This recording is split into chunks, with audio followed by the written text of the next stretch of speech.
Hello and welcome back to another video. In this video I'm going to be going over the time period and art style of Impressionism.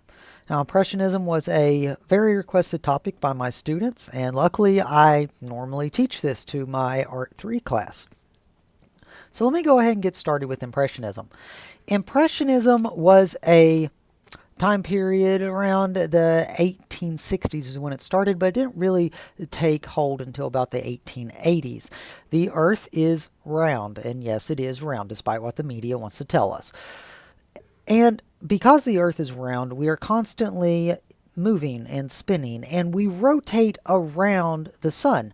And because of that, the sun is our main source of light. So whenever we move and we're constantly moving, the sun's position changes in the sky. That means that every second the light is going to hit an object differently. And you can test this out by going to a windowsill or something that has a shadow casting and just taking a sticky note, something like this, and putting it down right at the edge of where the shadow is. Well, come back 5 minutes later and that shadow has changed and moved. And that's what Impressionism is all about. With the Impressionist painters, they wanted to try to capture light as quickly as they possibly could because they wanted to capture a moment in time right then. And back then, they didn't have photography. They did, but it wasn't exactly what we have today. It was a very long process to develop film, and it was in black and white. In fact, if you wanted a colored photograph, you actually had to print a photograph in black and white, and then you had to go back over and paint it so it would be in color. So Impressionism in the 1860s was a new method, a new theory, if you would, on how to create artwork. And it wasn't exactly taken very well.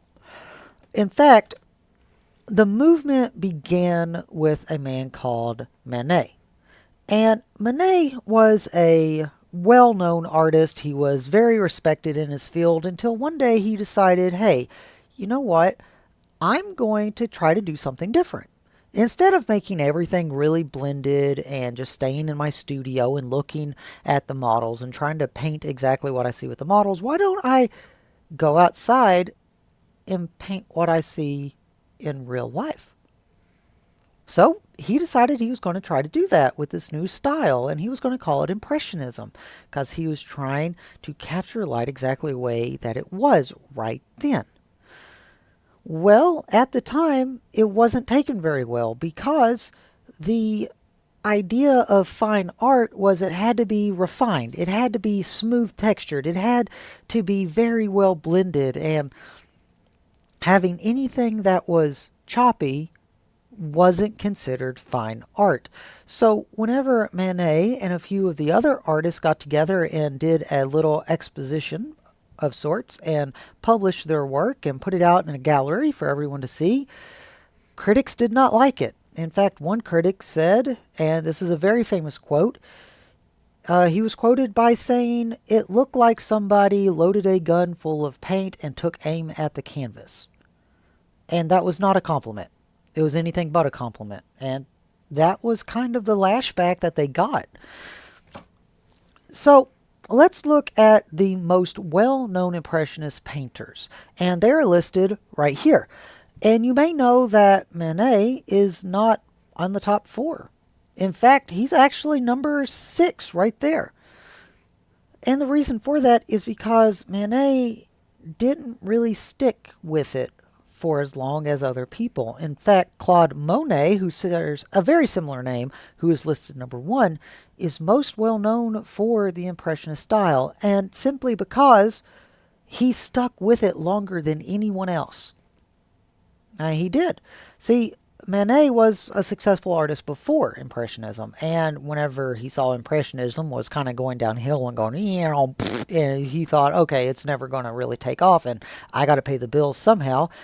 Well, he just kind of, he still dabbled in it, but he wasn't as well known for it as Claude Monet.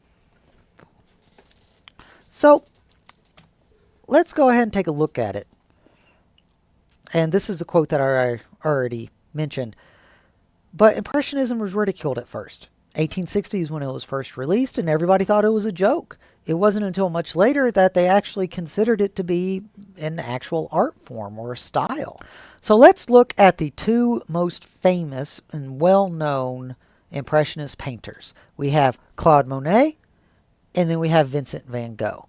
Now, both of these are famous for different reasons, and I will get into an in-depth story behind each of these, but just keep in mind that Claude Monet was famous for being a social butterfly, basically. He got along well with everyone, and everybody loved him. He was a good people person. He could talk to you. He was down to earth. But then Vincent van Gogh, on the other hand, he made his reputation by being the complete opposite. He was not a people person. Not at all. He, in his own mind, knew he was a genius. He knew he was smart, and he would not care one little bit to look at you straight in the face and tell you why he was smarter than you and why you were wrong and why he was superior.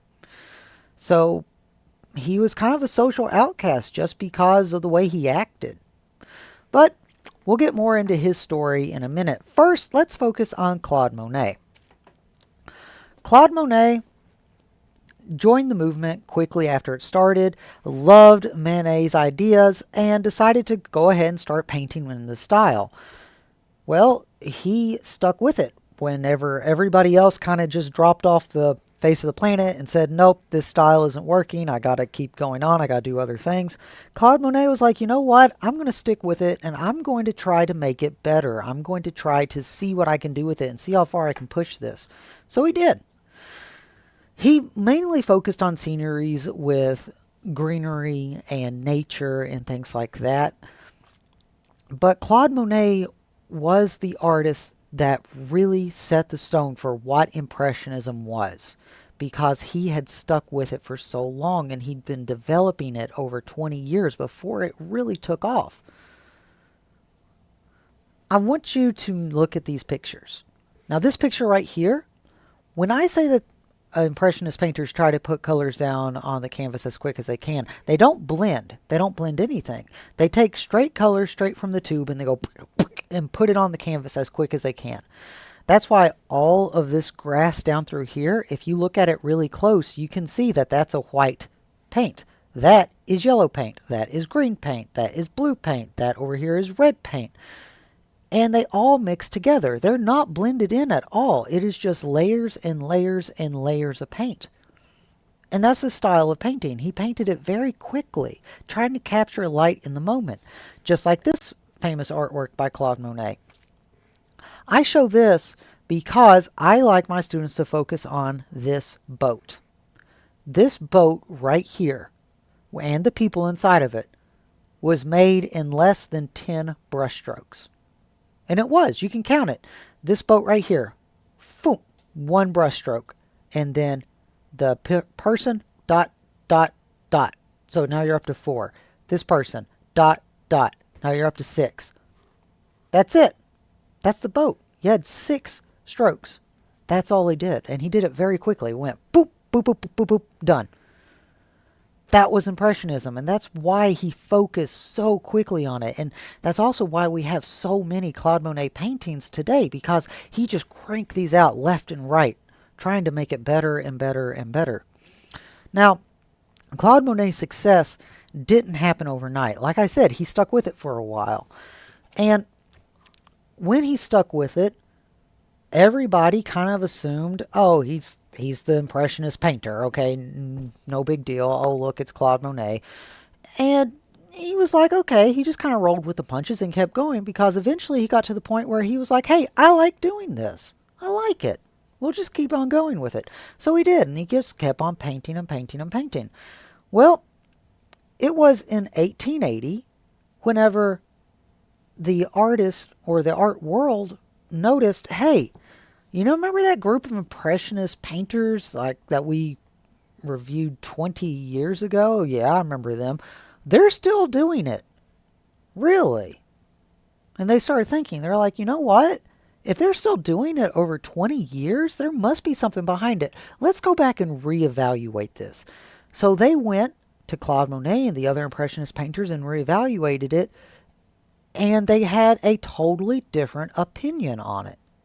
And it was almost instantaneously, overnight, everybody wanted an Impressionist painting. So, the person that stuck with it for 20 years, and everybody knew him as the Impressionist painter, because as soon as you said Impressionism, the first person popped in your head was a crazy painter that had been painting it for 20 years. Claude Monet became very famous very quick, and also very wealthy.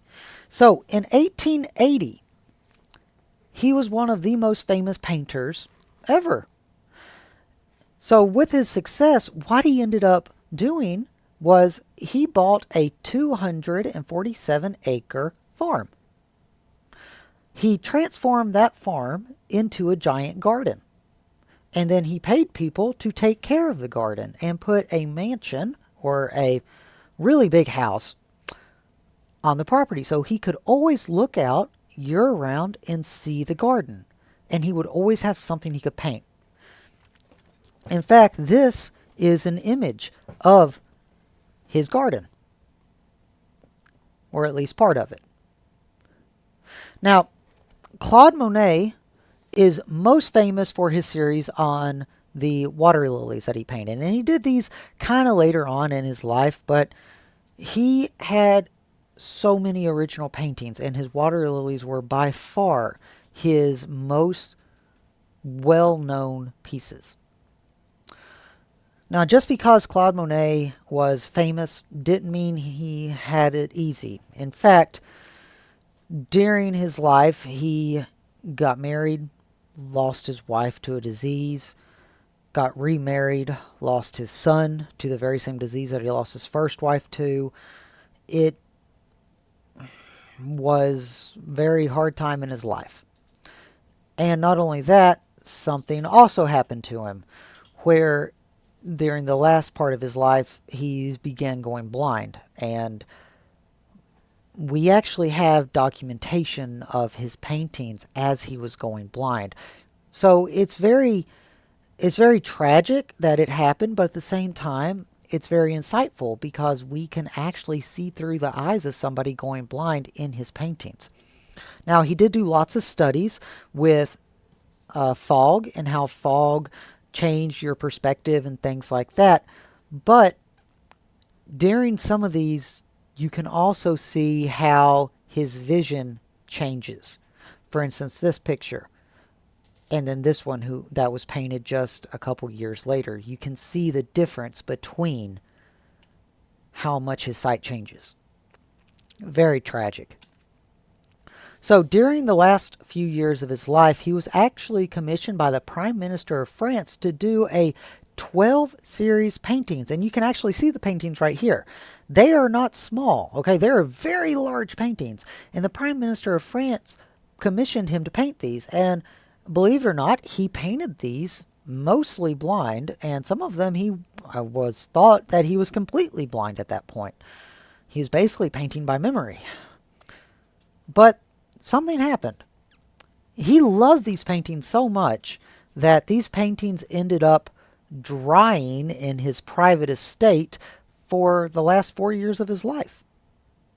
So, he wouldn't give them up. He loved the paintings so much that he actually kept them from the Prime Minister who paid him to paint these.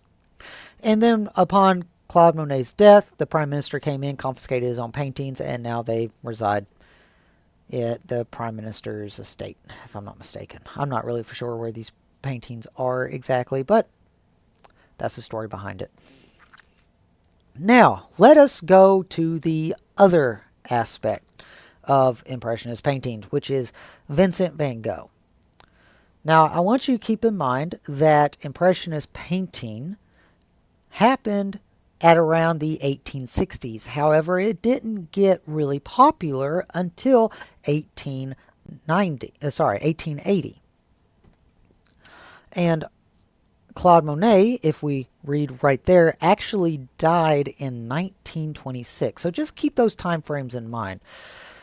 Vincent van Gogh, born right before the Impressionist movement began, and he was kind of thought as the crazy artist of the family. You know, he was if you like to look at it this way, I like to think of him kind of like the TV series House, if you ever watched that.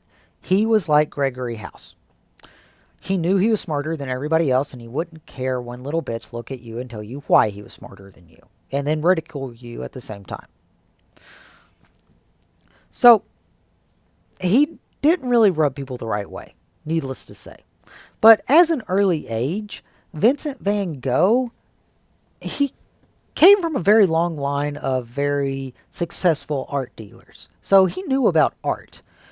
Whenever he was young in middle school, he actually dropped out of middle school. And the reason why is because, well, he kind of ran his mouth a lot. Like I said, he didn't care one little bit to tell you why he was right. And that didn't go over well in school. So he got ridiculed a lot, and he actually eventually dropped out of middle school. And he started doing homeschooling and private schooling and things like that. And then he became a very successful art dealer. In fact, whenever he was out of school, his family hired him to be an art dealer. And he actually got promoted during that time to a very successful position in London, where he really did well. I mean, he made a lot of money for himself, and he actually started making more money than the rest of his family, who had been doing it for years. So he was really good at what he did. But then something crazy happened. He remembered, hey, you know what? There's this girl I used to remember in middle school. You know what I'm going to do? I've already made quite a bit of money. I should be good. I'm going to quit my job. And his family was like, no, don't you do that. And he said, yeah, I'm going to. So he quit his job, and he went back to this girl who he hadn't seen in years. And he said, hey, you know what? You remember me? I met you in middle school. You want to marry me? And she looked at him and she said, no, not at all. So with him being rejected, he kind of fell into this state of depression where he was like, oh, great. Okay, well, I just quit my awesome job where I was making a buttload of money just to be rejected by the one woman that I loved. So he said, you know what? I think I'm going to go through a life change. And then he decided that he was going to become a minister, which was fine. It was fine to do. Fine profession. Until he went through the school and got up to his final test, and he smarted off to the minister that was giving him the test. And he's basically said, look, I'm smarter than you. I know more than you do. And the minister said, okay, well, since I'm the one giving you a test, I'm not going to let you pass. So you're not going to get your minister degree. So he failed at that and flunked out. That's kind of what happened. So then he went back to live with his parents and became depressed again after all this other stuff going on. And then his father died of a heart attack. And that sent him into even more of depression. Until it came to be around the 1880s when he really started to develop into an artist. He knew about the arts. He did. He knew about the arts. He'd been in that industry. His whole family were art dealers. So he said, you know what? I think I'm going to paint something. And I'm going to start selling artwork. And I know I can make money at selling art because I've done it before. So he went and he tried to sell some of his paintings. However, during this time in the 1880s, everybody wanted the bright, colorful, pretty artwork of the Impressionist painters. Nobody wanted this depressing, dreary artwork that he makes. Nobody wanted it. That's the thing. And Vincent van Gogh didn't quite understand this. He had the Impressionist style down. It was just of a different subject. But nobody wanted it. So he tried and tried and tried to push it to his family to try to sell it because they were art dealers. And they tried. They honestly did try. But then it got to the point where Vincent wasn't selling anything. So he started blaming his parents for it. He started blaming his entire family and saying, you know what? If you were better at your job, I would have some money because I could sell these paintings. I was better at your job than you ever were. And why are you not selling my paintings? You're just not trying to. You're just not as good as I am. Well, that rubbed everyone the wrong way. And they basically said, okay, if that's how you're going to be, I'm going to kick you out on your own. And they just stopped dealing with him altogether, except for his one brother, Theo, who Theo had a soft spot for him. So Vincent actually moved out and went to Paris again. And that's where he decided that he was going to take the role of an artist and he was going to develop his artistic style. Well, he didn't really tell his brother this, Theo, and his brother was paying for him to get psychological help because, well, he was a little bit of a woohoo. So his brother was paying for him to get psychological help, paying for his board, paying for his room, paying for him some food and things like that. Well, Vincent would take all that money, turn around and go spend it on paints, canvases, and turpentine to rinse out his brushes. He continuously neglected himself in pretty much every way you could think of. He didn't eat. He didn't have proper sleeping. He didn't stay in very nice places. He slept basically anywhere. He had a very poor hygienic lifestyle. And eventually that would come back to, well, bite him. Also during this time, he became very depressed. He kept going down into depression, and people knew him as the crazy artist because he was always out painting and he never spent any money on food, which means that what he would eat would be, and it's on record that he would actually go weeks on end without eating. What he would eat, though, was his leftover paints. And he would drink his turpentine. And sometimes he put his paintbrush in his teeth like this. And then turpentine would actually run down the paintbrush into his mouth. And it wasn't good. And for those of you who don't know what that is, turpentine is basically gasoline. It's something that it's very high potent stuff that you rinse your paintbrushes out with. It's just not good for you. And paints back then were also made out of lead. So if you're eating that, you're also not going to be very healthy. So needless to say, he got the reputation as being a crazy artist. And during this time, he only sold one of his paintings. Just one. And that was basically a pity sale because he pretty much went up to this woman and said, hey, here's an artwork. You want to buy it? You want to buy it? You want to buy it? And she was like, okay, fine. Just get away. Here's some money. And that was basically it. Now, during this time, during the later years of his life, is when he really started to develop as an artist, and that's where we get the artworks that we mainly see from him today. Starry Night, one of the most famous artworks in the world, and he painted this during one of his depression spells that he goes through. Now, Vincent van Gogh is also more famously known as the guy who chopped off his ear. Now, the history books actually told us a totally different story than what actually happened, all the way up to about 2007, whenever they realized exactly what was going on. Now, you see, the story goes, and this is the story that I actually read in my history books growing up. Vincent van Gogh found this woman that he really liked, but he had no money. So, as a proposal, he lobbed off part of his ear, brought it up to the woman wrapped in a rag and said, hey, I really like you. Here's my ear. Will you marry me? And she said, you're crazy and I'm calling the cops. So he got put into a hospital first off, then an insane asylum, and that's basically where he lived at, and that was the story. In reality, what happened is him and his friend got into an argument. And his friend was named Paul Gauguin. Now, Gauguin was a very successful artist at the time. He was an impressionist. So Vincent really looked up to him and he really respected his artwork. And they got into an argument and they decided, you know what? Instead of just bickering over this, why don't we have a duel? And they didn't have swords, they didn't have guns, so what they ended up doing was they got some razor blades and decided to have a duel with razor blades. Well, during then, any kind of duel was illegal. They decided to start fencing and ended up, Vincent got his ear lobbed off. Well, his buddy said, oh man, what did I do? And he was like, oh my gosh, this is crazy. I'm going to get in trouble. I'm going to go to jail. I'm just going to lose everything. This is nuts. What have I done? And Vincent said, hey, don't worry about it, buddy.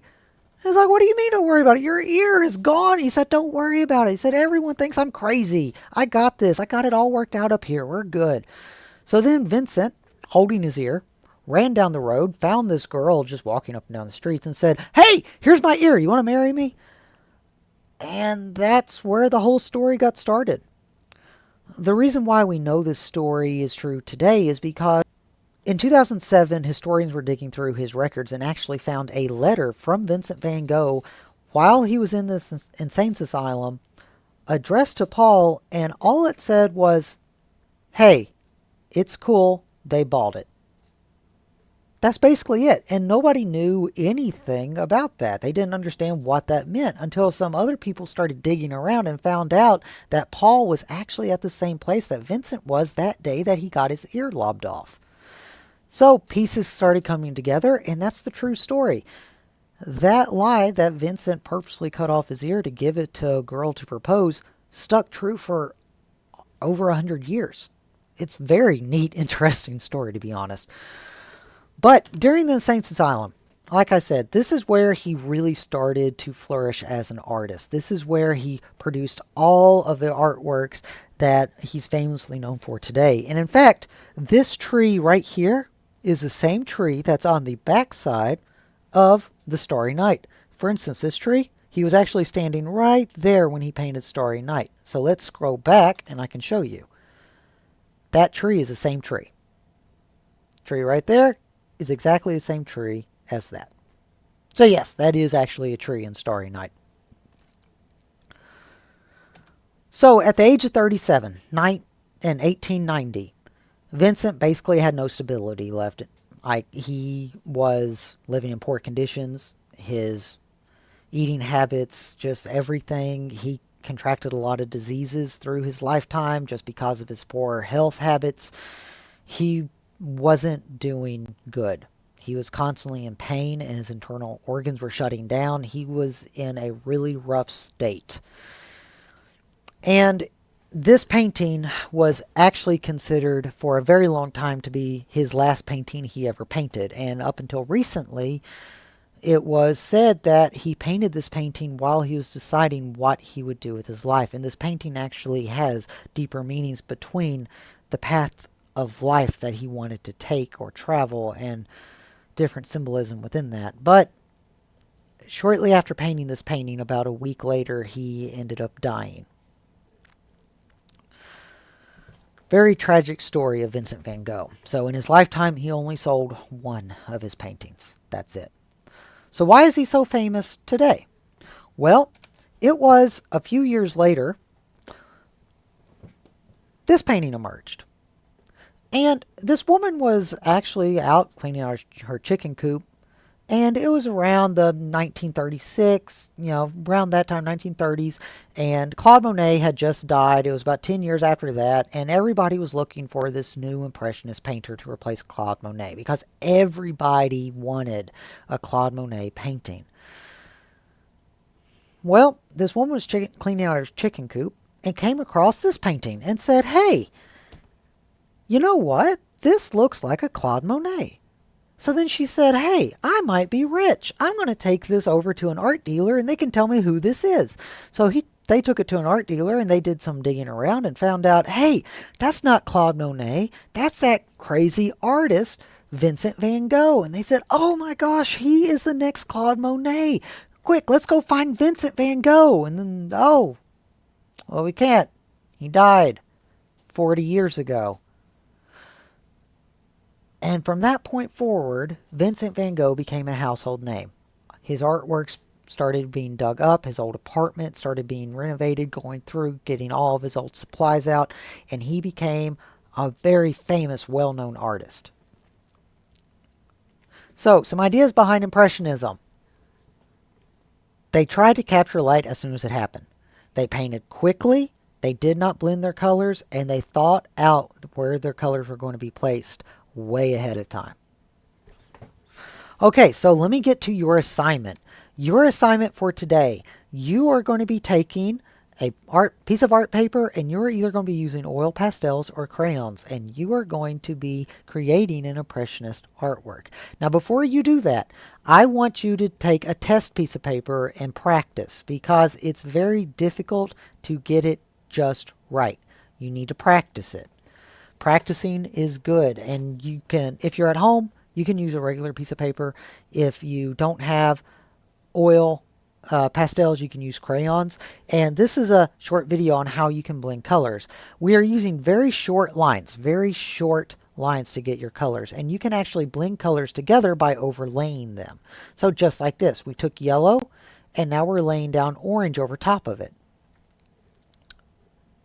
We're making a nice transition from the yellow down to the orange, and then we're going to start down here with some red, and we're going to blend that into the orange, so you can see a nice transition going from yellow to orange to red.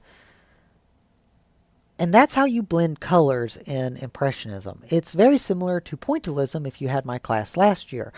Impressionism, you want to try to mix colors together, to put them down very quickly, and try to get the artwork done as quick as you can. So that is an example of how to blend and mix colors with Impressionism. These are some student works, and these are using oil pastels. Like I said, if you don't have oil pastels at home, you can use crayons. This is actually a lake right here with a hill with some hay on it or some grass, and it's blowing in the wind with a purple sunset. It's very neat, very nice. I mean, it's not supposed to be perfect. It's supposed to look choppy. That's the art style. This is an example of how they took the oil pastels, put them down, and just kind of smudged them in really quick to get a nice little blend going on. And then this is a really nice example of some great details that you can put into your Impressionist artwork. And what they did here, again, very quick blending, just very quick oil pastel strokes, and it looks really nice. They did a great job with this. And this is another student. Again, very quick, choppy lines. Don't try to go all over the paper. Okay, just that's it. Just quick little lines, because that's what the Impressionists did. So the pictures you're going to look at. If you're in the classroom, I have a whole big selection of pictures that you can pick from. If you are at home, just pick a picture. You can be anything. Just Google something. Make sure that it's a real picture, not a cartoon. Don't just do a little black and white drawing of Mickey Mouse. Don't do that, okay? Make sure it is completely covered, filled in with your colors. Pick a picture. You can even recreate a historical Impressionist painting if you want to. You're going to use oil pastels or crayons, and you're going to try to make the lines really quick, as quick as you can. If you want to sketch it out first with a pencil so you know where you're going, that's fine. Go ahead and sketch it out. Practice first. Get a scrap piece of paper. Get something that you can just practice your blending on and try to blend it. Just like this. Just try to blend it. That's all you need to do. Practice it up. Try to blend it. See how it works. And then when you're ready, move on to the full picture. Okay, thank you all very much for watching. I hope that you have enjoyed this video. If you did, give us a thumbs up. If you have a question or a comment, go ahead, drop a comment down below. And if you'd like to continue with our class, go ahead and subscribe to us. I'm going to be uploading all of my lessons over the next couple weeks, so you can always stay up to date with all of our lessons. Thank you all very much for watching.